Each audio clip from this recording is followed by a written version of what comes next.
Беше тоа на 28. мај 1918-та, кога жена со вретено и фурка од Битолско излезе на насловната страница на францускиот весник Леноел. Под фотографијата долу пишува Macédonienne.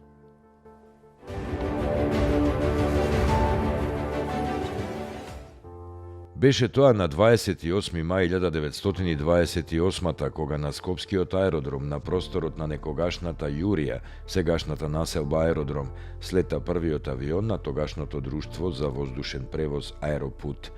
Тоа бил авионот типот Потез 29 и носел 9 патници и 250 килограми товар.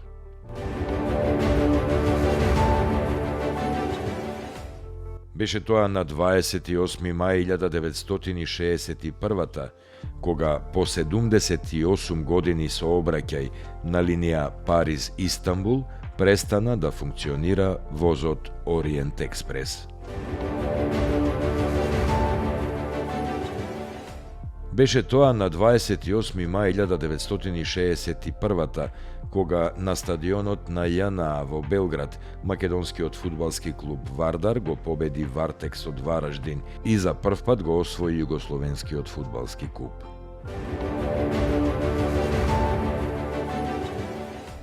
На 28. мај 1993 Република Македонија е примена во членство на Меѓународната организација на трудот ИЛО со седиште во Женева, специјализирана агенција на Организацијата на Обединетите нации.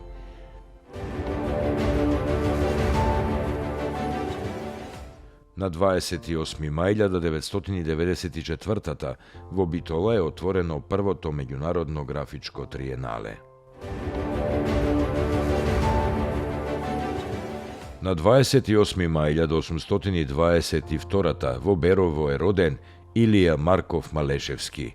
Македонската историја го познава како голем револуционер кој ја бранел својата христијанска вера и честа на своите блиски од неправдите на османлиските владетели.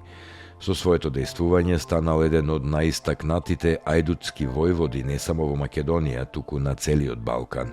Неговата дејност е дел од ослободителните борби во втората половина на 19 век.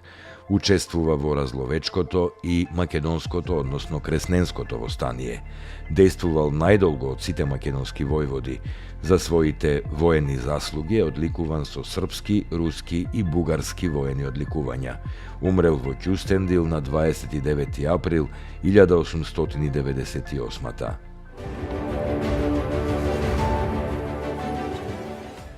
На 28. мај 1887 година во селото Тресонче е роден Јосиф Михаиловиќ Јуруковски, прв градоначалник на Скопје.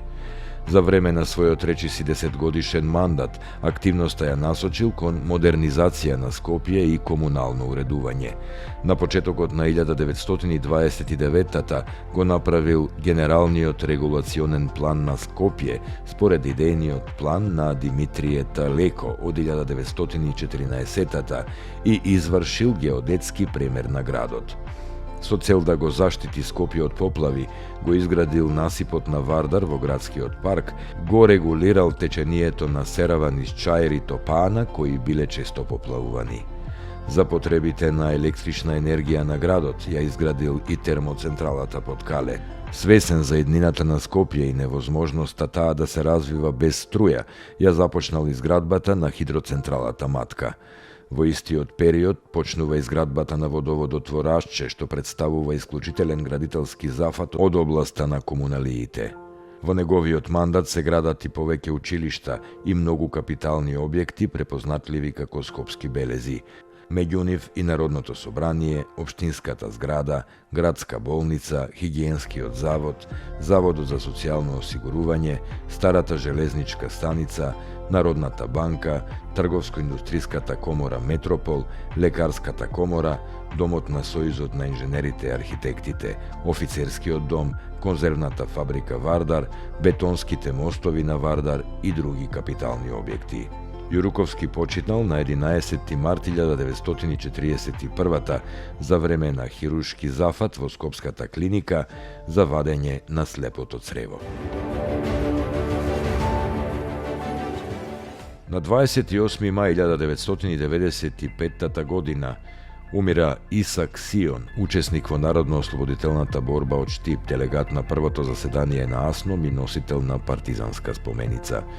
По ослободувањето, тој бил член на Централниот комитет на Комунистичката партија на Македонија, генерален секретар на македонската влада, одговорен уредник на органот на КПМ партиски живот, вице-гувернер на Народната банка на Федеративна Народна република Југославија во Белград, како и представник на Сојузната југословенска стопанска комора во Лондон. Автор е на повеќе трудови од областа на монетарниот систем.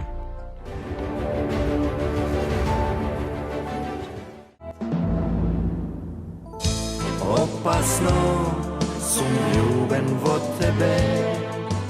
На 28. мај 2015 година почина македонскиот музичар, кантавтор и композитор Драган Карамфиловски Бојс. Тој ја започнал својата кариера во 1973 година во групата Македонија, а потоа преку култната Мадригали и Трн во око продолжува како кантавтор на веќе легендарните Опасно сум влюбен во тебе, Валерија, Лулај ме нежно, Парижанка и така натаму. Карамфиловски е автор и на бројни хитови кои ги изведувале други пејачи, а компонирал и музика за неколку телевизиски серии.